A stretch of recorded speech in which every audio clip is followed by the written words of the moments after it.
ദൈവനാമത്തിന് മഹത്വമുണ്ടാകട്ടെ. ദൈവനാമത്തിന് മഹത്വമുണ്ടാകട്ടെ. ഇങ്ങനെ ഒരു ക്ലാസ് സെക്ഷൻ പ്രത്യേകിച്ച് പ്രിയ ജോസ് സാമുവൽ പാസ്റ്ററിൽ കൂടെ ഇങ്ങനെ എനിക്ക് ലഭിച്ചതോർത്ത് ഞാൻ ദൈവത്തെ നന്ദിയോട് സ്തുതിക്കുന്നു, മഹത്വപ്പെടുത്തുന്നു. എന്നെ ഞാൻ പരിചയപ്പെടുത്താനായിട്ട് ആഗ്രഹിക്കുന്നു. ഞാൻ മഹാരാഷ്ട്രയിലായിരിക്കുന്നു. ഞങ്ങൾ ഫാമിലിയായിട്ട് 22 വർഷമായിട്ട് മഹാരാഷ്ട്രയിൽ ദൈവവേലയുള്ള ബന്ധത്തിലായിരിക്കുന്നു. IPCയുടെ പാസ്റ്ററൽ മിനിസ്ട്രിയാണ് ഞങ്ങൾ ചെയ്യുന്നത്. ഇപ്പോൾ ഞങ്ങളായിരിക്കുന്ന സ്ഥലത്ത് ഇപ്പോൾ ഞങ്ങൾ ലോക്കൽ നമ്മുടെ ഇവിടുത്തെ ലോക്കൽ ആൾക്കാരെ ബേസ് ചെയ്തുകൊണ്ട് മാത്രമാണ് ഇപ്പോൾ ഞങ്ങൾ പ്രവർത്തിക്കുന്നത്. ഇവിടെ പറയുകയാണെങ്കിൽ നമ്മൾക്ക് മലയാളീസ് ഒന്നുമില്ല, എങ്കിലും ഒരു വിശ്വാസത്തോടു കൂടി ദൈവസന്നിധാനത്തിൽ ഇവിടുത്തെ ലോക്കൽസിനെ മാത്രം കോൺസെൻട്രേറ്റ് ചെയ്തുകൊണ്ടാണ് ഇപ്പോഴത്തെ ഞങ്ങളുടെ ഇവിടുത്തെ മിഷൻ പ്രവർത്തനം. ഞാൻ എൻ്റെ വീട് നാട്ടിൽ നിലമ്പൂരാണ്, എൻ്റെ ഭർത്താവിൻ്റെ വീട് എറണാകുളത്ത്. ഞങ്ങൾ ഇടയ്ക്ക് വർഷത്തിൽ ഒന്നൊക്കെ നാട്ടിൽ പോവാറുണ്ട്. ഇപ്പോൾ ഞങ്ങൾ ആയിരിക്കുന്നത് മഹാരാഷ്ട്രയിലാണ്. ഇവിടെ ഇങ്ങനെയുള്ളൊരു ഇവിടുത്തെ ഒരു ദർശനമാണ്, നോർത്ത് ഇന്ത്യയിലെ ഒരു ദർശനമാണ് ദൈവം ഞങ്ങൾക്ക് തന്നത്. ഇതിനു മുൻപ് ഞങ്ങൾ ബീഹാറിലുണ്ടായിരുന്നു, നാഗാലാൻഡിലുണ്ടായിരുന്നു. അതിന് ശേഷമായിട്ടാണ് മഹാരാഷ്ട്രയിൽ വന്നത്. എൻ്റെ പേര് മേഴ്സി സന്തോഷ്, എൻ്റെ ഭർത്താവിൻ്റെ പേര് സന്തോഷ് സാമുവൽ. ഞങ്ങൾക്ക് 2 മക്കളാണ്. ആൺ പൈതൽ ബിഫാമിന് പഠിക്കുന്നു ബാംഗ്ലൂര്. ഇളയ മകൻ 7ാം ക്ലാസ്സിൽ പഠിക്കുന്നു, ഞങ്ങളുടെ കൂടെ തന്നെയുണ്ട്. ദൈവം നമ്മളെ ഏവരെ അനുഗ്രഹിക്കുമാറാട്ടെ. ഒരു വാക്ക് ഞാൻ പ്രാർത്ഥിച്ച് തുടങ്ങുന്നു. മഹാപരിശുദ്ധിനുമായ ഞങ്ങളുടെ നല്ല ദൈവമേ, നല്ല സമയത്തിനായ ദൈവത്തെ നന്ദിയോട് സ്തുതിക്കുന്നു, മഹത്വപ്പെടുത്തുന്നു. പ്രത്യാൽ എൻ്റെ കർത്താവേ, ഹല്ലേലൂയ. മിഷൻ ആൻഡ് ചാലഞ്ച് എന്നുള്ള ഈ സബ്ജക്റ്റിനെ ആസ്പദമായി ഇന്ന് രാത്രിയിൽ ഈ സെക്ഷനിൽ തന്ന നല്ല അവസരത്തിനായ ദൈവത്തെ സ്തുതിക്കുന്നു. ദൈവത്തിൻ്റെ പരിശുദ്ധാത്മാവ് തന്നെ ഈ ക്ലാസ്സിനെ ലീഡ് ചെയ്യാൻ വേണ്ടി ദൈവകരങ്ങളെ സമർപ്പിക്കുകയാണ് കർത്താവെ. ഞങ്ങളുടെ ബുദ്ധിയല്ല, ഞങ്ങൾ ബുദ്ധി കൊണ്ട് പ്രാർത്ഥിക്കും, ആത്മാവ് കൊണ്ടും പ്രാർത്ഥിക്കുമെന്ന് പൗലോസ് പറയുന്ന പോലെ ബുദ്ധി കൊണ്ട് ഞങ്ങളെ ഈ മിഷൻ ചാലഞ്ചിനെ കുറിച്ച് ചിന്തിച്ചാൽ പോലും ആത്മാവ് അതിനെ നിയന്ത്രിക്കാൻ വേണ്ടി ദൈവകരങ്ങൾ സമ്പൂർണമായി സമർപ്പിക്കുന്നു. അതിനുവേണ്ടി വിളിച്ചു വേർതിരിക്കപ്പെട്ട ദൈവിക ദൗത്യത്തിനു വേണ്ടി ഈ സെക്ഷനിൽ അറ്റൻഡ് ചെയ്യുന്ന എല്ലാ ദൈവദാസിമാരെയും ദൈവദാസന്മാരെയും ഇതിൻ്റെ അഡ്മിനെയും ഓർത്ത് പ്രാർത്ഥിക്കുന്നു കർത്താവെ. അങ്ങയുടെ കാര്യങ്ങൾ സമ്പൂർണമായി ഏൽപ്പിക്കുന്നു. പരിശുദ്ധാത്മാവ് തന്നെ നയിച്ചാട്ട് യേശുവിൻ ധന്യമുള്ള നാമത്തിൽ പിതാവേ കേൾക്കണമേ. ആമേൻ. എനിക്ക് ജോസ് പാസ്റ്റർ തന്നിരിക്കുന്ന സബ്ജക്റ്റ് എന്ന് പറഞ്ഞാൽ മിഷൻസ് ആൻഡ് ചാലഞ്ച് എന്ന വിഷയത്തോട് ആസ്പദമായാണ് ഞാനിവിടെ സംസാരിക്കാനായിട്ട് ആഗ്രഹിക്കുന്നത്. ദൗത്യങ്ങളോടുള്ള വെല്ലുവിളി. ഈ ക്രിസ്ത്യൻ അല്ലെങ്കിൽ മിഷൻ എന്ന് പറഞ്ഞാൽ ഈ ദൗത്യം നമ്മളെ ദൈവം എന്തിനാണ് ഭരമേൽപ്പിച്ചിരിക്കുന്നത്, അതിൻ്റെ ഉത്തരവാദിത്വങ്ങൾ, അതിൻ്റെതായിട്ടുള്ള നമ്മളെ ദൈവം ഏൽപ്പിച്ചിരിക്കുന്നതിൻ്റെ ആ ഭാഗം നമ്മൾ എങ്ങനെ നിർവഹിക്കണം എന്നുള്ള ആ ഒരു പോയിന്റിലേക്കാണ് നമ്മൾ കടക്കാൻ പോകുന്നത്. നമ്മൾക്ക് നോക്കാമല്ലോ, Baker's evangelical dictionary of biblical തിയോളജിയിൽ മിഷനെ കുറിച്ച് എന്താണ് കൊടുത്തിരിക്കുന്നത് എന്ന് നോക്കാം. ഒരു ഡെഫിനിഷൻ ഞാൻ നിങ്ങളുടെ മുന്നിൽ മിഷനെ കുറിച്ച് വെക്കുവാനായിട്ട് ആഗ്രഹിക്കുന്നു. ഡെഫിനിഷൻ ഇങ്ങനെയാണ്: mission is the divine activity of sending intermediaries, whether supernatural or human, to speak or do God's will, so that his purposes for judgment or redemption are furthered. ഞാൻ മലയാളത്തിൽ തന്നെ പറയാം, മലയാളത്തിലാണല്ലോ എൻ്റെ ക്ലാസ് സെക്ഷൻ. ദൗത്യങ്ങളോടുള്ള വെല്ലുവിളികൾ, അതിനെക്കുറിച്ചുള്ള ഭാഗമാണല്ലോ നമ്മൾ ചിന്തിക്കാനായിട്ട് പോകുന്നത്. അപ്പോൾ ബേക്കറുടെ ബൈബിൾ ദൈവശാസ്ത്രത്തിൻ്റെ, അതായത് ഇവാഞ്ചലിക്കൽ നിഘണ്ടുവിൽ അല്ലെങ്കിൽ ആ മിഷനിൽ ഉള്ള ആ ഡിക്ഷണറിയിലുള്ള ദൗത്യത്തെക്കുറിച്ചാണ് ഒരു അടിസ്ഥാന നിർവചനം ഞാൻ നിങ്ങളുടെ മുന്നിൽ വെക്കാനായിട്ട് പോകുന്നു. നിങ്ങൾക്ക് നോട്ട് ഔട്ട് ചെയ്യണമെങ്കിൽ നോട്ട് ഔട്ട് ചെയ്യാം കേട്ടോ. ഞാൻ സ്പീഡിലാണ് പോകുന്നെങ്കിൽ കുറച്ച് സ്ലോ ആയിട്ട് നിങ്ങൾക്ക് പറയാം. ഫുൾ അധികാരമുണ്ട്, അവകാശമുണ്ട്. കാരണം എല്ലാവരും ഉപയോഗിക്കുന്ന ലാംഗ്വേജ് ഡിസ്ട്രിക്ട് തലത്തിൽ തന്നെ ചിലർക്ക് സ്പീഡ് കൂടാം, ചിലർക്ക് അതിൻ്റെ ആയിട്ടുള്ള ക്ലാരിറ്റി കിട്ടിക്കോണമെന്നില്ല. അതുകൊണ്ട് പ്രത്യേകിച്ച് ഞങ്ങൾ മഹാരാഷ്ട്രയിലായിരിക്കുമ്പോൾ തന്നെ ഭാഷകൾ നിങ്ങൾക്കറിയാമല്ലോ ഏത് രീതിയിലാണ് ഉപയോഗിക്കുന്നത്. ഹിന്ദി ആയിട്ട് ഉപയോഗിക്കുന്നത്, അപ്പോൾ തന്നെ നമ്മൾ ഇംഗ്ലീഷ് ഉപയോഗിക്കും. ഇതിൻ്റെ ഇടയ്ക്ക് ലോക്കൽസ് ആയിട്ടുള്ളവരുണ്ട്, അവർക്ക് ഹിന്ദി ഒട്ടാവാത്തവരാണ്. അവിടെയാണെങ്കിൽ ഞങ്ങൾ മറാഠി ഉപയോഗിക്കാറുണ്ട്. അതിൻ്റെ ഇടയിലാണ് നമ്മൾ എന്ത് ചെയ്യുന്നത്, ഇങ്ങനൊരു മലയാള സെക്ഷൻ ക്ലാസ് നമ്മൾക്ക് കിട്ടുമ്പോൾ ആ ക്ലാസ്സിൽ നമ്മൾ മലയാളം പ്യുവറായിട്ട് പറയണം എന്നുള്ള ഒരു ആശയം.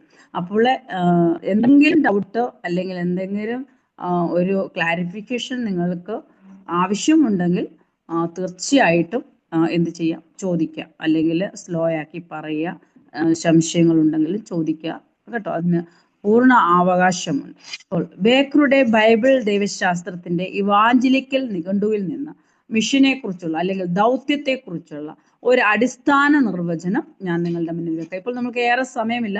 പാസ്റ്റർ, എത്ര മിനിറ്റ് ഉണ്ട് എന്റെ മുന്നിൽ? 10 മണി വരെ സമയമുണ്ട്. 10 മണി. ഓക്കെ. അപ്പോൾ ഉള്ള സമയത്തിനുള്ളിൽ നമ്മൾക്ക് കാര്യങ്ങൾ ചിന്തിക്കാം. ഇനിയും നമ്മൾക്ക് 15 ക്ലാസ്സുകൾ ഉണ്ടല്ലോ. അപ്പോൾ ഭാരപ്പെടാനൊന്നുമില്ല. നമ്മൾക്ക് വളരെ സ്പീഡപ്പ് ആവാതെ തന്നെ കാര്യങ്ങൾ വളരെ ക്ലിയർ ആയിട്ട് തന്നെ ചിന്തിച്ച് മുന്നോട്ട് പോകാം. നിങ്ങൾ നോട്ട് ഔട്ട് ചെയ്യുന്നെങ്കിൽ എനിക്കതിൽ വളരെ സന്തോഷമായിരിക്കും. കാരണം അത് എൻ്റെ കൂടെ തന്നെ നിങ്ങൾ വരുന്നു എന്നുള്ള ആ ഒരു ധാരണ എന്നിലുണ്ടെങ്കിൽ എനിക്ക് ഒന്നുകൂടെ ഇംപ്രസീവായിട്ട് ക്ലാസ് എടുക്കാനായിട്ട് കഴിയും. ഒരു കോൺഫിഡൻറ്റ് എന്നിൽ വരും കേട്ടോ. അപ്പൊ നോട്ട് ഔട്ട് ചെയ്തോണം. ദൗത്യം, അതായത് നമുക്ക് നോക്കാം. അടിസ്ഥാന നിർവചനം കേട്ടോ. നിങ്ങൾക്ക് പറഞ്ഞോളൂ ഫാസ്റ്റേ. നമ്മൾ നോട്ട്സും കൂടെ കൊടുത്തു പോവണേ. ഓക്കെ. ഇവരെല്ലാം എഴുതുന്നവരാണ്.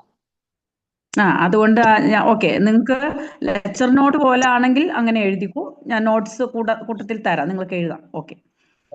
പിന്നെ ഒരുപാട് സ്പീഡിൽ പോകണ്ട, കാരണം ഇതെല്ലാം വയോജന വിദ്യാഭ്യാസക്കാരാണ്. ഓക്കെ.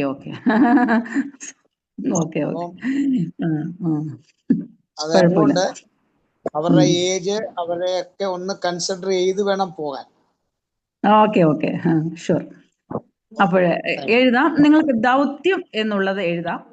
പിന്നീട് നിങ്ങൾക്ക് ഇതിന്റെ ആൻസർ ഒക്കെ തരണമെങ്കിൽ പിന്നീട് ഞാൻ ഒരു വിവിഡായിട്ട് നിങ്ങൾക്ക് പിന്നീട് ഞാനിത് PDF എടുത്തോ അങ്ങനെ അയച്ചു തരാം. ഗ്രൂപ്പിലിടോ അല്ലെങ്കിൽ സാറിന് അയച്ചു കൊടുക്കാം. സാറ് നിങ്ങൾക്ക് സെൻഡ് ചെയ്ത് തരും. ഇപ്പോൾ നിങ്ങൾക്ക് ലെക്ചർ നോട്ടായിട്ട് എഴുതിയെടുക്കാം. അടിസ്ഥാന നിർവചനം. നിങ്ങൾക്ക് ഇംഗ്ലീഷും കൂടെ ഇതിന്റെ കൂടെ ചേർക്കുന്നതിന് കുഴപ്പമില്ലല്ലോ, അല്ലയോ? ഇല്ല. ഓക്കെ. അടിസ്ഥാന നിർവചനം. Mission, basic definition. ദൗത്യം, അതായത് ഇംഗ്ലീഷിൽ തന്നെ മിഷൻ, അത് ബേസിക് ഡെഫിനിഷൻ, അടിസ്ഥാന നിർവചനം. ദൈവഹിതം സംസാരിക്കാനോ പ്രവർത്തിക്കാനോ അമാനുഷികമോ മാനുഷികനോ ആകട്ടെ, അല്ലെങ്കിൽ അമാനുഷികമോ മനുഷ്യനോ ആകട്ടെ, ദൈവിക പ്രവർത്തനമാണ് ദൗത്യം എന്നത്. അത് അമാനുഷികമായിട്ടും എന്ന് പറഞ്ഞാല് നമുക്കറിയാലോ, ദൈവികമായ ഇടപെടലിൽ കൂടി അല്ലെങ്കിൽ മനുഷ്യൻ നേരിട്ടോ ആകട്ടെ, ദൈവിക പ്രവർത്തനമാണ് ഈ ദൗത്യമെന്ന് ഉദ്ദേശിക്കുന്നത്. ദൈവം നമ്മളിൽ സംക്ഷിപ്തമാക്കി തന്നിരിക്കുന്ന, അല്ലെ നമ്മളിൽ തന്നിരിക്കുന്ന ഒരു ഉത്തരവാദിത്വം ഈ ദൗത്യമാണ്. ഈ പ്രവർത്തനമാണ് ദൗത്യം എന്നത്. ന്യായവിധിക്കോ വീണ്ടെടുപ്പിനോ ഉള്ള ദൈവത്തിന്റെ ഉദ്ദേശങ്ങൾ, ദൈവത്തിന് ഒരു പർട്ടിക്കുലർ അല്ലെങ്കിൽ ജനത്തെ ഒരു പ്ലേസിലുള്ള ജനത്തെ തെരഞ്ഞെടുക്കാനായിട്ട്, അവരെ രക്ഷിക്കാനായിട്ട്, അല്ലെങ്കിൽ അവർക്ക് മുന്നോടിയായിട്ട് ന്യായവിധി അയക്കേണ്ട സ്ഥാനത്ത് ന്യായവിധിയെ നിർത്തൽ ചെയ്തുകൊണ്ട് ദൈവികമായ ഉദ്ദേശം അവരെക്കുറിച്ചുള്ളത് വെളിപ്പെടുത്തുന്ന ഒരു നിർവചനം കൂടിയാണ് ദൗത്യം എന്നത്. അപ്പോ ആ ദൈവികഹിതം, ദൈവത്തിന്റെ ഉദ്ദേശങ്ങൾ നിറവേറ്റുന്നതിനായി ദൈവഹിതം സംസാരിക്കാനോ പ്രവർത്തിക്കാനോ അയക്കുന്ന ദൈവിക പ്രവർത്തനമാണിത്. ദൈവിക വായായി ദൈവം തന്നെ നേരിട്ട് നമ്മൾ ആ ദൗത്യം ഏൽപ്പിച്ച് നമ്മൾ അയക്കപ്പെടുന്ന വ്യക്തിയാണ്. ദൈവിക പ്രവർത്തനമാണ് അയക്കുക, അല്ലെങ്കിൽ ഈ ദൗത്യം എന്ന അർത്ഥമുള്ള ഈ ക്രിയകൾ ഉപയോഗിച്ചാണ് ബൈബിൾ ആശയം പ്രകടിപ്പിക്കുന്നത്. ഓക്കെ. സാധാരണയായി ദൈവം പ്രകടിപ്പിക്കപ്പെട്ട വിഷയമാണ് എബ്രായ ക്രിയ. നമ്മൾ നോക്കുവാണെങ്കിൽ സലാഹ് എന്നും എബ്രായ ക്രിയയിൽ നിങ്ങൾക്ക് എഴുതാം. അത് എബ്രായ ക്രിയയിൽ അല്ലെങ്കിൽ എബ്രായ പദത്തിൽ സലാഹ് എന്നും ഗ്രീക്ക് പദത്തിലെ അപ്പോസ്റ്റല്ലോ എന്നുമാണ് ഈ പദത്തിന്റെ, ഈ ദൗത്യത്തിന്റെ ഒരു നിർവചനമാണ്. ഓക്കെ, എഴുതുന്നുണ്ടല്ലോ അല്ലയോ? ഗ്രീക്കില് സലാഹ് എന്നും, ഓക്കെ, എബ്രായ പദത്തിൽ എബ്രായ ക്രിയയിൽ അല്ലെങ്കിൽ എബ്രായ പദത്തിൽ സലാഹ് എന്നും ഗ്രീക്കിൽ ഇത് അപ്പോസ്റ്റലോ എന്നുമാണ്. ഈ പദങ്ങൾ ഉൾപ്പെട്ടിരിക്കുന്ന ആധികാരികവും നിയോഗിക്കപ്പെടുന്നതുമായ ബന്ധത്തെ ഊന്നിപ്പറയുന്നു. ഇത് ആധികാരികമായി നിയോഗിക്കപ്പെടുന്ന ബന്ധത്തെയാണ് എന്ത് ചെയ്യുന്നത്? ഊന്നിപ്പറയുന്നത്. അപ്പോൾ ഇതൊരു നിർവചനമായതുകൊണ്ടാണ് ഇങ്ങനെ പോകുന്നത് കേട്ടോ. അപ്പൊ നമുക്ക് ഡീപ്പായിട്ട് വചനം കൂടെ ചേർന്ന് വായിക്കാം. അപ്പോൾ നിങ്ങൾക്ക് ഒന്നും കൂടെ വ്യക്തമായിട്ട് അത് മനസ്സിലാക്കാൻ പറ്റും കേട്ടോ. ഇതൊരു നിർവചനമായതുകൊണ്ട് ഈ രീതിയിൽ പോവാ. വചനം വായിക്കുമ്പോൾ നമ്മൾ ക്ലാരിഫിക്കേഷനിലേക്ക് വരാം. ഓക്കെ, അപ്പോൾ തിരുവെഴുത്തുകളില് അപ്പോസ്റ്റലോസ്, തിരുവെഴുത്തുകളിൽ നമ്മൾ കാണുന്ന അപ്പോസ്റ്റലോസ് എന്നാൽ അപ്പോസ്തലൻ, അയച്ചവനെന്നും, അപ്പോസ്റ്റലോസ് എന്ന് പറഞ്ഞാൽ അയച്ചവനെന്നും, അപ്പോസ്റ്റോൾ, അപ്പോസ്റ്റോൾ എന്ന് പറഞ്ഞാല് അപ്പോസ്തലത്വം എന്ന് പറഞ്ഞാൽ അപ്പോസ്തലത്വം, ഐക്യപ്പെടുന്നതിന്റെ പ്രവർത്തനം അല്ലെങ്കിൽ ഐക്യപ്പെടുന്നതിന്റെ പ്രവർത്തനമാണ് അപ്പോസ്തലത്വം. ഓക്കെ, അത് എടുത്തു പറയണോ ഇനി? തിരുവെഴുത്തുകൾ അപ്പോസ്റ്റോലോസ് എന്നാൽ അപ്പോസ്തലൻ, അയച്ചവൻ എന്നും, അപ്പോസ്റ്റോൾ എന്നാൽ അപ്പോസ്തലത്വം, ഐക്യപ്പെടുന്നതിന്റെ പ്രവർത്തനം എന്നീ പദങ്ങളിൽ ഉപയോഗിക്കപ്പെടുന്നു. ഇത് ഐക്യപ്പെട്ടവനെയും അവന്റെ പ്രവർത്തനത്തെയും സൂചിപ്പിക്കുന്നു. ഐക്യപ്പെട്ടവന്റെയും അവന്റെ പ്രവർത്തനത്തെയും സൂചിപ്പിക്കുന്നു.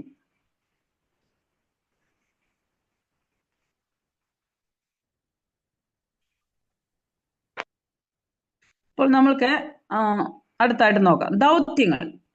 എന്താണ് ഈ ദൗത്യങ്ങൾ? ദൗത്യങ്ങളോടുള്ള വെല്ലുവിളി. ദൗത്യങ്ങളോടുള്ള വെല്ലുവിളി.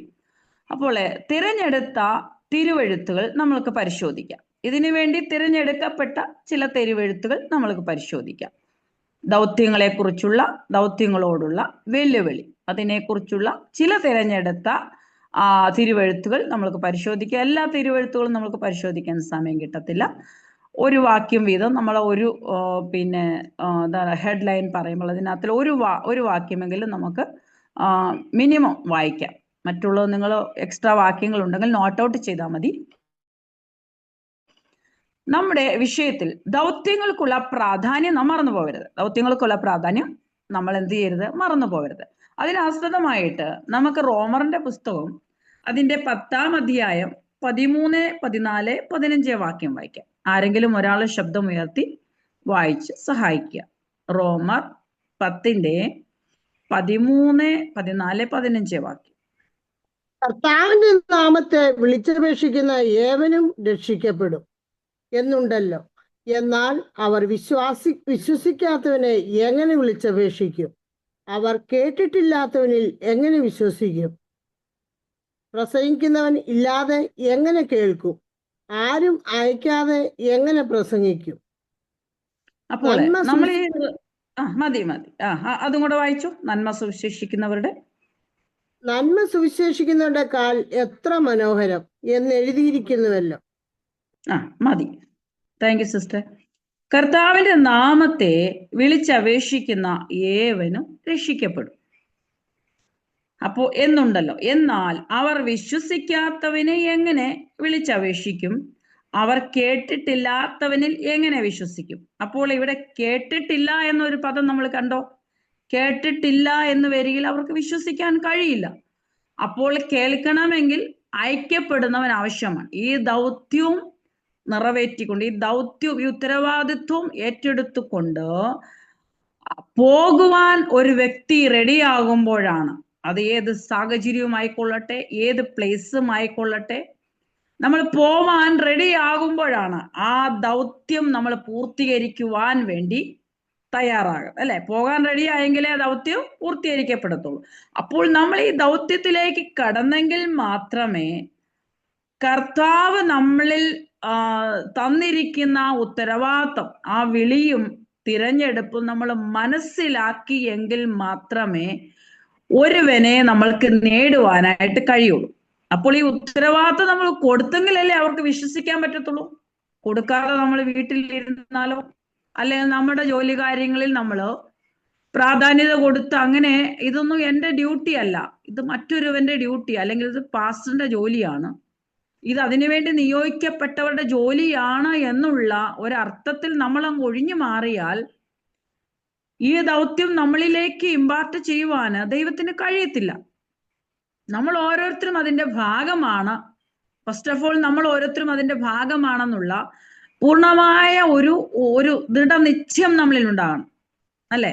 അതല്ലേ വിളിയും തെരഞ്ഞെടുപ്പും നമ്മൾ മനസ്സിലാക്കണം. നമ്മൾ ദൈവ മക്കളാണെന്ന് പറയുമ്പോൾ തന്നെ ആ ശിഷ്യത്വം, അല്ലെ, നമ്മൾ മനസ്സിലാക്കിയെങ്കിൽ മാത്രമേ ആ മിഷൻ അല്ലെങ്കിൽ ആ ദൗത്യങ്ങൾ എന്നിൽ ദൈവം തന്നിരിക്കുന്നത് അതിനോടുള്ള ആ ഉത്തരവാദിത്വം എങ്ങനെ ഞാൻ നിർവഹിക്കാം എന്നുള്ള ആ ഒരു പോയിന്റിൽ നമ്മൾ വന്നെങ്കിൽ മാത്രമേ ഇത് ഈ ഒരു വാക്യത്തിന്റെ അർത്ഥവത്തായ സാഹചര്യത്തിലേക്ക് നമുക്ക് കടക്കുവാനായിട്ട് കഴിയുള്ളൂ.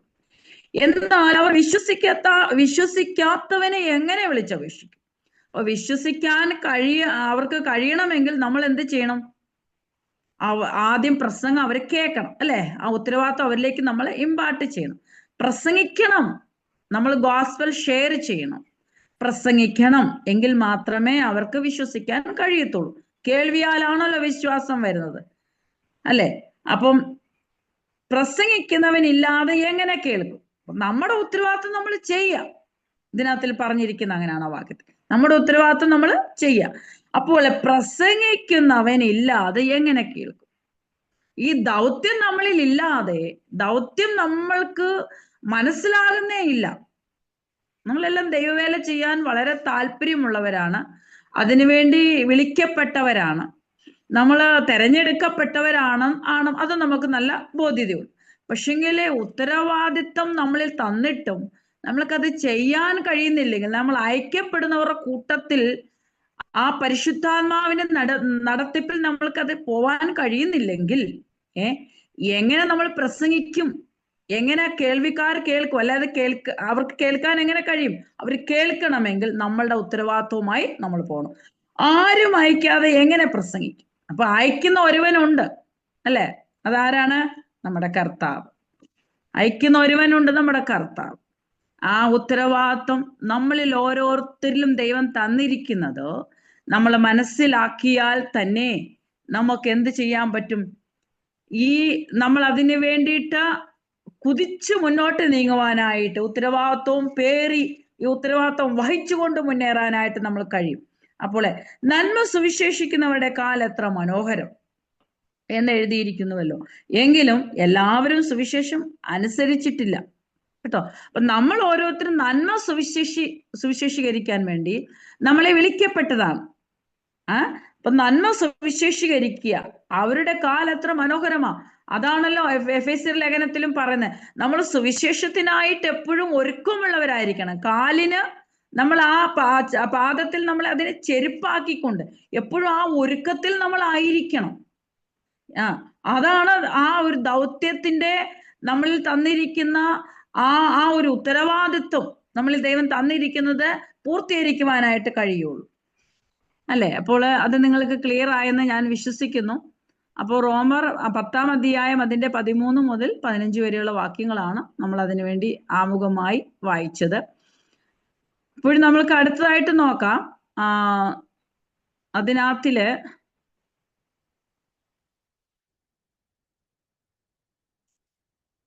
ദൗത്യങ്ങൾക്കുള്ള വെല്ലുവിളി, അല്ലെ? ദൗത്യങ്ങൾക്കുള്ള വെല്ലുവിളിയെ കുറിച്ചാണ് നമ്മൾ ഇപ്പോൾ ചിന്തിച്ചത്. അടുത്ത നമ്മൾ നോക്കുന്നത് the challenge to mission. The challenge to mission, അത് നിങ്ങൾക്ക് നോട്ട് ഔട്ട് ചെയ്യാം. The challenge to missions.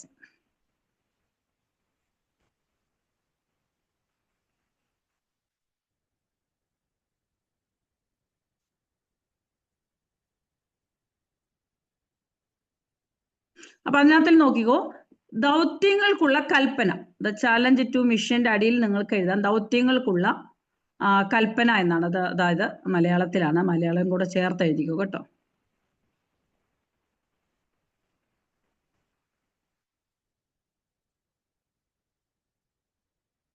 അതിന് ആധാരമായിട്ട് ഒരു വാക്യം വായിക്കാം. മർക്കോസ് 16:15.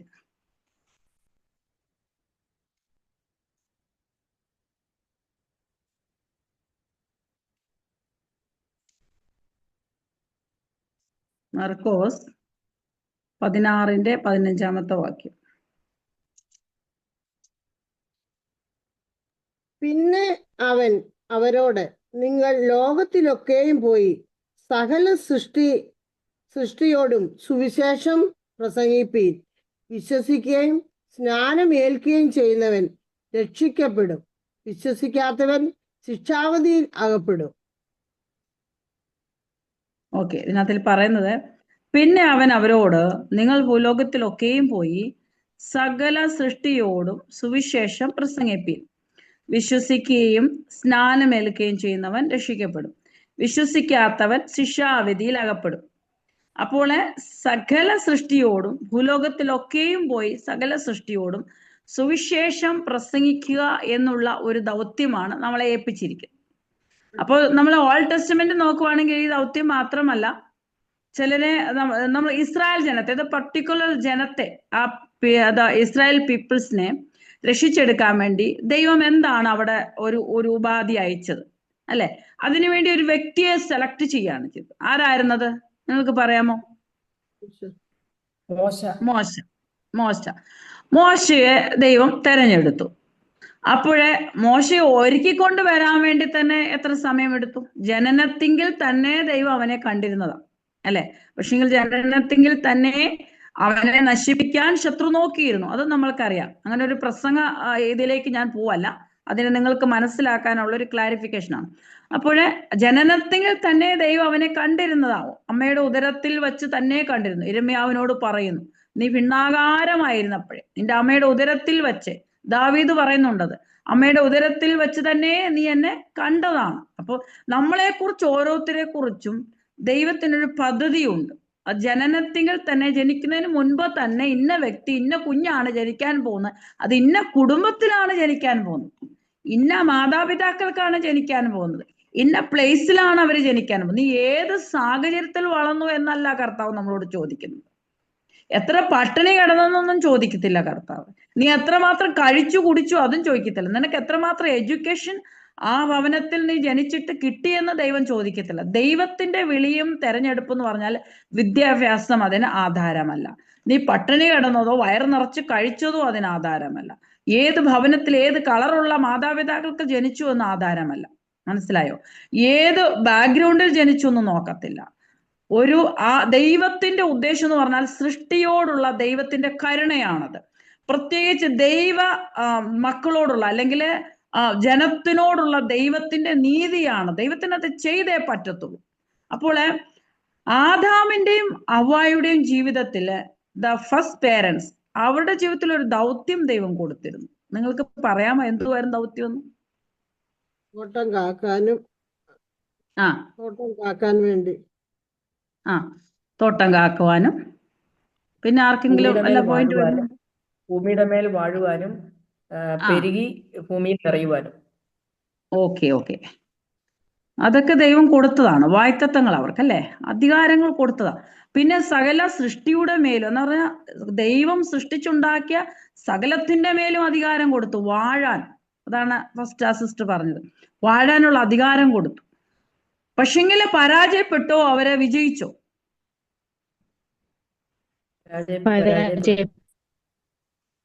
വിജയമൊക്കെ ആദ്യമൊക്കെ ഉണ്ടായിരുന്നു, അല്ലെ? പരാജയവും വിജയവും ഒക്കെ ഒപ്പത്തിനൊപ്പത്തിന് വന്നു എന്ന് പറയാം. അപ്പൊ അവരെ ദൈവം ഏൽപ്പിച്ചിരുന്ന ആ ദൗത്യത്തിലേക്ക് അവർക്ക് പൈശാചിക മണ്ഡലങ്ങള് അവരെ ആ പൂർണ്ണമായ ദൗത്യത്തിലേക്ക് എത്തിക്കുന്നതിന് മുൻപ് തെറ്റിച്ചു കളഞ്ഞു എന്ന് കരുതി അവർ ദൗത്യം അവരിൽ കൂടെ പൂർത്തിയായില്ല എന്ന് നമ്മൾക്ക് പറയാൻ പറ്റത്തില്ല, അല്ലെ? അവരിൽ കൂടെ ഉണ്ടായ ജനറേഷൻ ആണ് ഈ ഭൂമിയിൽ മുഴുവൻ ഇന്ന് നമ്മൾ കാണുന്ന ജനറേഷൻ. പിന്നീട് അങ്ങോട്ട് വരുമ്പോൾ ദൈവം പിന്നെ മോശയെ ഉപയോഗിച്ചതായിട്ട് കാണും, അബ്രഹാമിനെ ഒരു ദൗത്യത്തിന് വേണ്ടി വിളിച്ചു വേർതിരിച്ചതായിട്ട് കാണും. എന്തുവായിരുന്നു ദൗത്യം ദൈവം അബ്രഹാമിന് കൊടുത്തത്? പറയാമോ?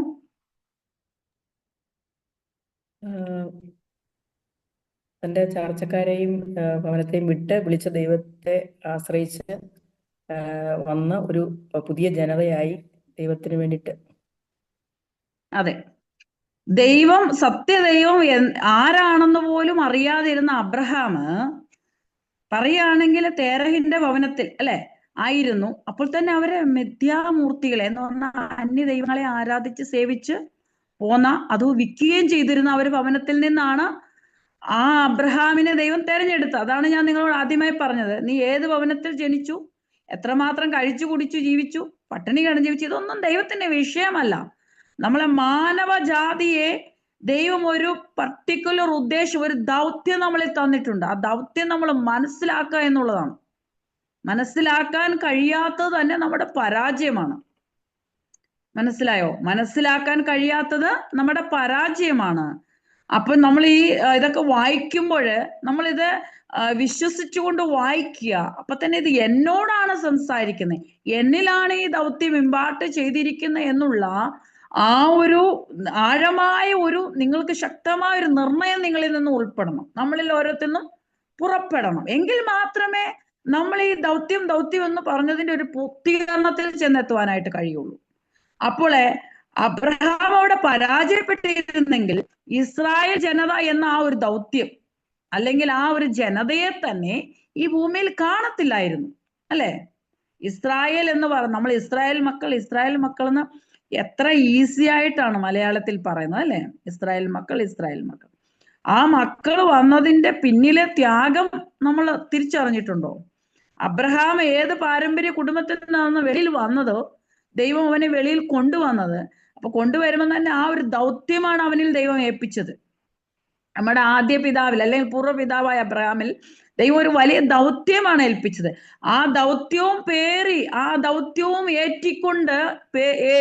ഏറ്റിക്കൊണ്ടാണ് അല്ലെങ്കിൽ വഹിച്ചുകൊണ്ടാണ് താൻ കാണാത്ത അല്ലെങ്കിൽ അറിയപ്പെടാത്ത ദേശത്തേക്ക് അവൻ യാത്ര ചെയ്യുന്നത്. എങ്ങോട്ടാ പോകുന്നെന്ന് പോലും അറിയത്തില്ല. താൻ അറിയാതെ ദൈവ ശബ്ദം കേട്ട് കർത്താവ് ഇന്നിടത്തേക്ക് പോവെന്ന് പോലും പറഞ്ഞിട്ടില്ല. ഞാൻ നിന്നെ കാണാനിരിക്കുന്ന അല്ലെങ്കിൽ അയക്കാനിരിക്കുന്ന ദേശത്തേക്ക് നീ കാണാതെ വിശ്വസിച്ചുകൊണ്ട്, ആശയ്ക്ക് വിരോധമായി വിശ്വസിച്ചുകൊണ്ടാണ് അബ്രഹാം യാത്ര ചെയ്തത്. അതൊക്കെയാണ് ദൗത്യം എന്ന് പറയുന്നത്. അങ്ങനെയൊക്കെ ഉള്ള ഒരു ചലഞ്ച് നമ്മളിലേക്ക് വന്നെങ്കിൽ മാത്രമേ, അതാണ് നമ്മൾ ഉദ്ദേശിക്കുന്ന ഒരു നമ്മളിലേക്ക് ആ ഒരു ചലഞ്ച് കടന്നു വന്നെങ്കിൽ മാത്രമേ നമ്മൾക്ക് വൻ കാര്യങ്ങൾ ചെയ്തെടുക്കാനായിട്ട് കഴിയുള്ളൂ.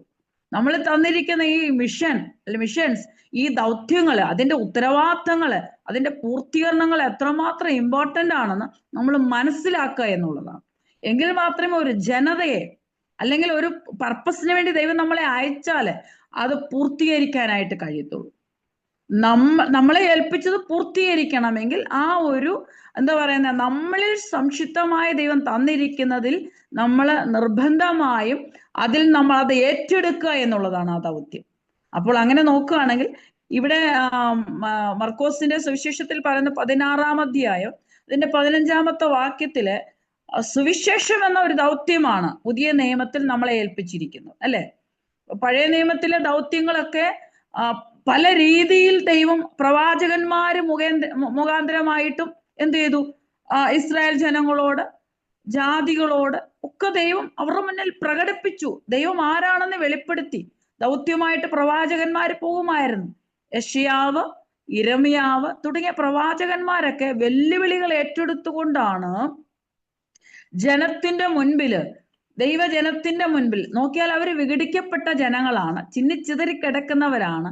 നോക്കിയാല് ദൈവത്തിൽ വിശ്വാസം ഉണ്ട്, വിശുദ്ധിയിലും വേർപാടിലും ജീവിക്കുന്നവരാണെന്ന് പറഞ്ഞാൽ തന്നെ, ദൈവത്തിന്റെ കൽപ്പനകളെ പ്രമാണിച്ച് ജീവിക്കുന്നവരാണെന്ന് പറഞ്ഞാൽ പോലും അവര് കൽപ്പനകളെ അനുസരിക്കാത്ത ഒരു മുഷിടൻ പിടിച്ച ആൾക്കാരായിരുന്നു, മറുതലിപ്പുള്ള ജനമായിരുന്നു, അല്ലെ? അപ്പൊ യെശയ്യാവിന്റെ ഫസ്റ്റ് അധ്യായം തന്നെ നമ്മളൊന്ന് വായിച്ചു നോക്കി അവരെ കുറിച്ച് എഴുതിയിരിക്കുന്ന ചരിത്രം എന്താണെന്ന്. അപ്പൊ ഈ ജനത്തെയൊക്കെ ഒന്ന് പ്രവചിച്ച്, ദൈവത്തിന്റെ ശബ്ദമായി നിന്ന യെശയ്യാവ് പ്രവചിച്ച് അവരുടെ പാപത്തെക്കുറിച്ച്, അവർ വന്ന വഴിയെക്കുറിച്ച്, പിതാക്കന്മാരെ തെരഞ്ഞെടുത്ത് നിങ്ങളെ ഇത്രത്തോളം കൊണ്ടുവന്നു, നിങ്ങൾ എങ്ങനെ പുറപ്പെട്ടു വന്നു ഈ മരുഭൂമി വഴിയായി, പിന്നെ നിങ്ങൾ എങ്ങനെ കനാൻ ദേശത്ത് പ്രവേശിച്ചു, അത്ഭുതങ്ങളും അടയാളങ്ങളും വീര്യപ്രവൃത്തികളും എല്ലാം തന്നെ ദൈവം എന്ത് ചെയ്തു? വ്യക്തമായിട്ട് പ്രവാചകന്മാർ മുഖാന്തരം ഇസ്രായേൽ മക്കളോട്, തന്റെ ജനത്തോടെ അതാത് സമയങ്ങൾ അരുളി ചെയ്യുകയാണ്. അതൊരു ദൗത്യമാണ്, ദൈവത്തിന്റെ ദൗത്യമാണത്. ആ ദൗത്യവും ആ വെല്ലുവിളി പോലെ ഏറ്റെടുത്തതാണ് ആര്?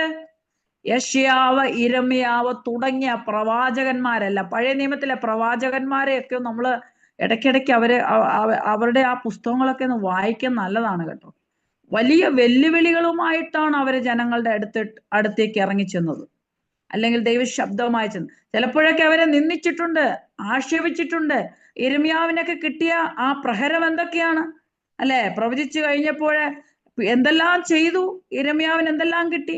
ജയിലറ വരെയും കിട്ടി, പഴയ നിയമത്തിൽ പോലും അല്ലെ? അപ്പൊ പുതിയ നിയമത്തിൽ മാത്രമല്ലായിരുന്നു ഈ വെല്ലുവിളികൾ. ഈ ദൗത്യമായി കടന്നു പോകുന്ന ഓരോരുത്തർക്കും അതിന്റെ ക്ലേശങ്ങളുണ്ട്. ആ ക്ലേശങ്ങളിലൊക്കെ ദൈവം നമ്മുടെ കൂടെ ഇരിക്കുമെന്നുള്ള പൂർണ്ണ വിശ്വാസമാണ് വേണ്ടുന്നത്. അല്ലെ? അപ്പോഴങ്ങനെയാണെങ്കിൽ നമ്മൾ നോക്കുകയാണെങ്കിൽ ഇന്ന് പുതിയ നിയമത്തിൽ നമ്മളോട്, പുതിയ നിയമ വിശ്വാസി സഭയോട്, പുതിയ നിയമ ഇസ്രായേൽ ജനത്തോടെ ദൈവത്തിന് പറയാനുള്ള ദൗത്യം എന്ന് പറഞ്ഞാല്, നിങ്ങൾ ഭൂലോകത്തില് ഒക്കെയും പോയി സകല സൃഷ്ടിയോടും സുവിശേഷം പ്രസംഗിപ്പീൻ. അപ്പൊ ദൗത്യത്തിന് പല ഡെഫിനിഷൻ ഉണ്ട് കേട്ടോ. ഇതിപ്പോ സുവിശേഷ മണ്ഡലത്തിൽ നിന്ന് പറഞ്ഞത് കൊണ്ടാണ് ഈ ഒരു വാക്യം വന്നത് അല്ലെ. അല്ലാത്ത ദൗത്യങ്ങളുണ്ട് നമ്മൾക്ക്. അത് പിന്നെ നോക്കുവാണെങ്കിൽ സുവിശേഷ സുവിശേഷ വേല അല്ലെ പദ്ധതിയിൽ കൂടെ തന്നെ അതിനോട് യോജിച്ച ചില ക്രിസ്ത്യൻ പ്രവർത്തനങ്ങളുണ്ട് കേട്ടോ. മിഷൻ പ്രവർത്തനങ്ങൾ അതിനകത്തിൽ നമുക്ക് നോക്കുവാണെങ്കിൽ പല എക്സാമ്പിൾ പറയാൻ പറ്റും. ഹോസ്പിറ്റൽ നടത്തുന്നത്, സ്കൂൾ നടത്തുന്നത്, പിന്നെ അതിൽ കൂടെ തന്നെ ഇവാഞ്ചലിസം ആണ് അവർ മുന്നിൽ കണ്ടിരിക്കുന്നത്. ചൈൽഡ് ഇവാഞ്ചലിസം, അല്ലെങ്കിൽ സ്കൂളിൽ കൂടെ ആണെങ്കിലും ചൈൽഡ് ഇവാഞ്ചലിസം നടത്താൻ പറ്റും. ചില മേഖലകളിലൊക്കെ അത് ചെയ്യുന്നുണ്ട്. അപ്പൊ നിന്നെ എന്ത് ദൗത്യമാണ് ദൈവം ഏൽപ്പിച്ചിരിക്കുന്നത്, അതുവഴി നമ്മൾക്ക് ഒരു പുതിയ നിയമ വിശ്വാസികൾക്ക് അല്ലെങ്കിൽ ശിഷ്യന്മാരെ വാർത്തെടുക്കുക എന്നുള്ളൊരു ഉദ്ദേശമാണ് ദൈവം നമ്മളെ ഏൽപ്പിച്ചിരിക്കുന്നത്. നിങ്ങൾ ഭൂലോകത്തിൽ എല്ലാവരും പോയി എന്ത് ചെയ്യണം? സകല സൃഷ്ടിയോടും സുവിശേഷം പ്രസംഗിപ്പിക്കും. അപ്പോൾ വിശ്വസിക്കുകയും സ്നാനമേൽക്കുകയും ചെയ്യുന്നവൻ രക്ഷിക്കപ്പെടുമെന്നാണ്. വിശ്വസിക്കാത്തവൻ ശിക്ഷാവിധിയിൽ അകപ്പെടും. അപ്പോഴേ നമ്മൾ അവരെ എന്ത് ചെയ്യണം? അവരെ വിശ്വസിക്കുന്നവരെ സ്നാനപ്പെടുത്തുകയും സ്നാനം കൊടുക്കുകയും അവരെ നമ്മള് ശിഷ്യന്മാരായി നമ്മൾ അവരെ എന്ത് ചെയ്യും? നമ്മളോട് കൂടെ ചേർത്ത് പിടിക്കണം. അവരിൽ നിന്ന് തന്നെ ചിലരെ നമ്മൾ എന്ത് ചെയ്യണം?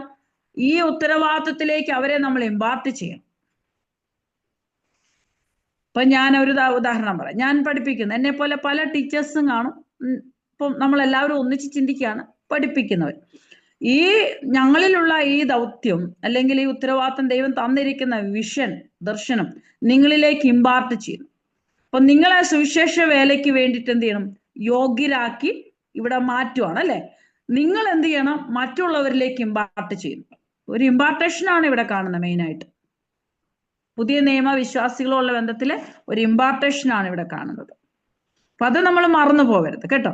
അപ്പോൾ റോമർ, നമ്മൾക്കത് നോക്കാലോ. റോമർ 12-ന്റെ 1-2 വാക്യങ്ങൾ വായിച്ചാലും നന്നായിരിക്കും.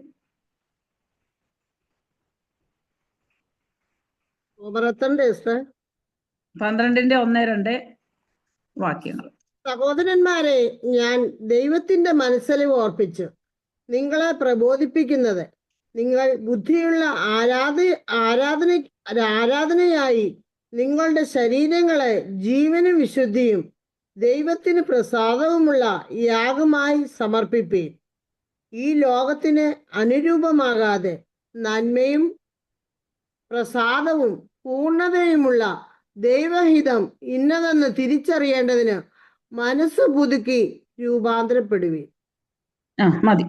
അപ്പോൾ ഇവിടെ പറയുന്നത് റോമർ 12-ന്റെ 1-2 വാക്യത്തിൽ, സഹോദരന്മാരെ, ഞാൻ ദൈവത്തിന്റെ മനസ്സിൽ ഓർപ്പിച്ച് നിങ്ങൾ പ്രബോധിപ്പിക്കും, നിങ്ങളുടെ ബുദ്ധിയുള്ള ആരാധനയുള്ളവരായിരിക്കും അല്ലെ. ബുദ്ധിയുള്ള ആരാധനയായി നിങ്ങളുടെ ശരീരങ്ങളെ തന്നെ ജീവനും വിശുദ്ധിയും ദൈവത്തിന് പ്രസാദവുമുള്ള യാഗമായി സമർപ്പിക്കും. നമ്മളൊരു പ്രസാദമുള്ള യാഗമായി ദൈവത്തിന് തന്നെ നമ്മളെ സമർപ്പിച്ചെങ്കിലേ നമ്മൾക്ക് ഈ ദൗത്യങ്ങൾ എടുക്കാൻ പറ്റത്തുള്ളൂ, അല്ലെ? നമുക്ക് തോന്നുന്നുണ്ട് ദൗത്യങ്ങൾ ചെയ്തെടുക്കാൻ നമ്മൾ ദൈവം പ്രസാദിക്കില്ല, നമ്മളുടെ ശരീരങ്ങളിൽ പ്രസാദിക്കുന്നില്ല. ഈ ദൗത്യവും ഏറി നമ്മൾ പോയതുകൊണ്ട് വല്ല പ്രയോജനമുണ്ടോ?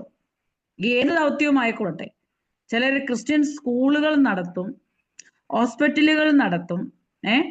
അപ്പം ഈ ലിറ്ററേച്ചർ അങ്ങനെയുള്ള ചില ഓഫീസ് കണ്ടിട്ടുണ്ട്, റൂമൊക്കെ എടുത്ത് അവർ അതിനകത്ത് ലിറ്ററേച്ചറുകൾ അടുക്കി വെച്ച് അതൊരു ഓഫീസ് പോലെയൊക്കെ ആക്കി. നോക്കിയാൽ പുറമേ നോക്കിയാൽ ആർക്കും പിടികിട്ടത്തില്ല, മനസ്സിലായോ? അപ്പോൾ ഒരു ഓഫീസ് എന്തോ നടത്തുന്ന പോലെയൊക്കെ പുറമേക്കാർക്ക് പിടികിട്ടത്തുള്ളൂ. അതിലും ഉദ്ദേശം എന്താണ്? മറ്റുള്ളവരിലേക്ക് ഈ ലഘുലേഖകൾ കൈമാറ്റം ചെയ്യുക എന്നുള്ള ഒരു ഉദ്ദേശമാണ്. ചിലപ്പോൾ അതിന്റെ കൂടെ തന്നെ ഒരു സിറോക്സ് പോലെ എടുക്കുന്ന ചില പിന്നെ മെഷീൻസുകളൊക്കെ അവർ സംഘടിപ്പിച്ചിട്ടുണ്ടാവും, പ്രസ് പോലെയൊക്കെ സംഘടിപ്പിച്ചിട്ടുണ്ടാവും. അപ്പൊ പിന്നിൽ മറ്റുള്ളവർ എന്തെങ്കിലും അവർക്ക് പ്രസ്സിൽ അച്ചടിക്കാൻ കൊടുത്താൽ അത് അവർ ചെയ്യുകയും ചെയ്യും. ഇത് ക്രിസ്ത്യൻ പ്രൊജക്റ്റ് ആണെന്ന് അവർ അറിയുന്നില്ല. ആരെ? ജാതികൾ അറിയുന്നില്ല. അപ്പൊ ഏത് ഉദ്ദേശത്തിന് വേണ്ടി നീ ഏത് സ്റ്റെപ്പ് വെച്ചാലും നമ്മളിൽ ആദ്യമായിട്ട് വചനം പറയുന്നത് എന്താണ്? നിങ്ങൾ ബുദ്ധിയുള്ള ആരാധകരായിത്തീരണം, ബുദ്ധിയുള്ളവരായിരിക്കണം. ബുദ്ധിയുള്ള ആരാധന ദൈവത്തിന് സമർപ്പിക്കുന്നവരായിരിക്കണം. നിങ്ങളുടെ ശരീരങ്ങളെ തന്നെ ജീവനും വിശുദ്ധിക്കും ദൈവത്തിന് പ്രസാദവുമുള്ള യാഗമായി സമർപ്പിപ്പീൻ. ഈ ലോകത്തിന് അനുരൂപമാവാതെ നന്മയും പ്രസാദവും പൂർണ്ണതയുമുള്ള ദൈവഹിതം ഇന്നതെന്ന് തിരിച്ചറിയേണ്ടതിന് മനസ്സ് പുതുക്കി രൂപാന്തരപ്പെടുവീൻ. മനസ്സ് പുതുക്കി രൂപാന്തരപ്പെടാൻ കഴിയാത്ത ഒരു വ്യക്തിക്കും ഈ ദൗത്യം ഏറി പോവാൻ പറ്റത്തില്ല. അത് ഇരുന്ന് ചെയ്യുന്ന ദൗത്യമായിരുന്നാലും അല്ലെ, ഓഫീസ് തലങ്ങളിൽ ഇരുന്ന് നമ്മൾ പറയത്തില്ലോ, ലഘുലേഖകൾ നമ്മൾ സീലടിച്ച് അല്ലെങ്കിൽ അഡ്രസ് അടിച്ച് ആരും അറിയുന്നില്ല, ഇതൊരു വലിയ ദൗത്യമാണ് നമ്മൾ ചെയ്യുന്നത്, അല്ലെ? അറിയുന്നില്ലായിരിക്കാം, വലിയ ദൗത്യമാണ്, ആരെ അറിയിക്കാനല്ലല്ലോ നമ്മൾ ചെയ്യുന്നത്. പക്ഷെങ്കിൽ അവിടെയും നമ്മൾ ബുദ്ധിയുള്ള ആരാധകരായിരിക്കണം. ദൈവത്തിന് പ്രസാദമുണ്ടായിരിക്കണം നമ്മളിൽ. നമ്മൾ ഒരു എക്സാമ്പിൾ എടുക്കാം. നമുക്ക് കായീനെയും ഹാബേലിനെയും എടുത്തു നോക്കി. ആരിലായിരുന്നു ദൈവം പ്രസാദിച്ചത്? അല്ലെ, ഹാബേലിലാണ് പ്രസാദിച്ചത്. കായീനിൽ എന്തുകൊണ്ട് പ്രസാദിച്ചില്ല? കായീനിൽ പ്രസാദിച്ചില്ലെങ്കിൽ അവന്റെ യാഗവും അങ്ങനെ തന്നെ ആയിരിക്കുമെന്നേ. നമ്മളിൽ ഓരോരുത്തരും ഏൽപ്പിക്കുന്ന ഉത്തരവാദിത്തങ്ങള് ആ ഒരു ഉത്തരവാദിത്വവും ഏന്തി നമ്മൾ കടന്നു പോകുമ്പോൾ അതൊരു വെല്ലുവിളിയാണ് നമ്മളിൽ കൂടെ കടന്നു വരുന്നത്. അത് ഏറി നമ്മൾ പോകുമ്പോഴേ നമ്മളിലെ ദൈവത്തിന് പ്രസാദമില്ലെങ്കിൽ അത് കംപ്ലീഷനിലാവത്തില്ല. കായീനെ നോക്ക്, ആരാധിക്കാൻ വേണ്ടി വന്നതാണ് സഹോദരന്മാർ രണ്ടുപേരും കൂടി. അദ്ദേഹമേ എന്തു പറയുന്നത്? നമ്മൾ പറയുന്നത് മൊത്തത്തിൽ ദൈവത്തിന് പ്രസാദമല്ലായിരുന്നു അദ്ദേഹത്തില്. പിന്നെ അദ്ദേഹത്തിന് എങ്ങനെ ആരാധന കൊടുക്കാൻ കഴിയുന്നത്? പറ്റത്തില്ല. എന്തോ ഒരു ആരാധന ഞാൻ കൊടുത്തു എന്ന് ചിന്തിച്ചാൽ അദ്ദേഹത്തിനും അറിയാമായിരുന്നു എന്റെ ആരാധന ദൈവം പ്രസാദിക്കാനൊന്നും പോകുന്നില്ല, അല്ലേ? അറിയാം, താൻ കൃഷി ചെയ്യുന്ന ആ പോർഷനിൽ നിന്നാണ് കൊടുത്തത്. അതുകൊണ്ടാണോ എന്ന് ചോദിച്ചാൽ അതുകൊണ്ട് തന്നെ പുള്ളിക്ക് ബുദ്ധി ഇല്ലാതെ പോയത്. തന്നിൽ തന്നെ ദൈവം പ്രസാദിച്ചിരുന്നില്ല. കാരണം ദൈവത്തിന്റെ കൽപ്പനകളെ പ്രമാണിക്കാത്തവർക്ക് ആരാധന കൊടുക്കാൻ അറിയത്തില്ല, അവർക്ക് പ്രവർത്തിക്കാൻ അറിയത്തില്ല, അവർക്ക് ദൗത്യം ഏന്തി പോവാൻ അറിയത്തില്ല. കുറച്ചൊക്കെ അങ്ങോട്ട് പോവാം, അവിടെ സ്റ്റോപ്പായി പോകും. അപ്പൊ നമ്മളെയൊക്കെ വിളിച്ചിരിക്കുന്ന ഉത്തരവാദിത്വം ഇങ്ങനെ വഴിയിൽ വെച്ച് നമ്മൾ ഉപേക്ഷിച്ചു പോയാൽ അതിന്റെ ഒന്നും കംപ്ലീഷൻ നമ്മൾക്ക് കാണാൻ കഴിയും. നമ്മുടെ തലമുറയ്ക്ക് പോലും എന്ത് ചെയ്യാൻ പറ്റത്തില്ല, തലമുറയിലേക്ക് പോലും അത് ഇമ്പാർട്ട് ചെയ്യാൻ നമ്മൾ കഴിയത്തില്ല, പാതി വഴിയിൽ ഉപേക്ഷിച്ചതുപോലെ. അപ്പൊ അങ്ങനെ ഒരു രീതി നമ്മളിലായി പോവാതെ നമ്മൾ ഈ ദൗത്യങ്ങളെ കുറിച്ച് നമ്മൾ മനസ്സിലാക്കുന്നവരായിരിക്കണം. ഫസ്റ്റ് ഓഫ് ഓൾ മനസ്സിലായെങ്കിൽ മാത്രമേ നമ്മൾക്ക് അതിനെ വിലയിരുത്തി മനസ്സിലാക്കിയെങ്കിൽ മാത്രമേ അത് ഉത്തരവാദിത്വത്തോടു കൂടി നമ്മൾ കൊണ്ടുപോകാനായിട്ട് സാധിക്കുള്ളൂ. എനിക്ക് തോന്നുന്നത് എൻ്റെ സെക്ഷൻ ഇവിടെ സമയം കഴിഞ്ഞു എന്നാണ് ഞാൻ ചിന്തിക്കുന്നത്. അടുത്ത ക്ലാസ്സിൽ നമുക്ക് എടുക്കാം കേട്ടോ. നിങ്ങൾക്ക് എന്തെങ്കിലും സംശയം ഉണ്ടെങ്കിൽ ചോദിക്കാം,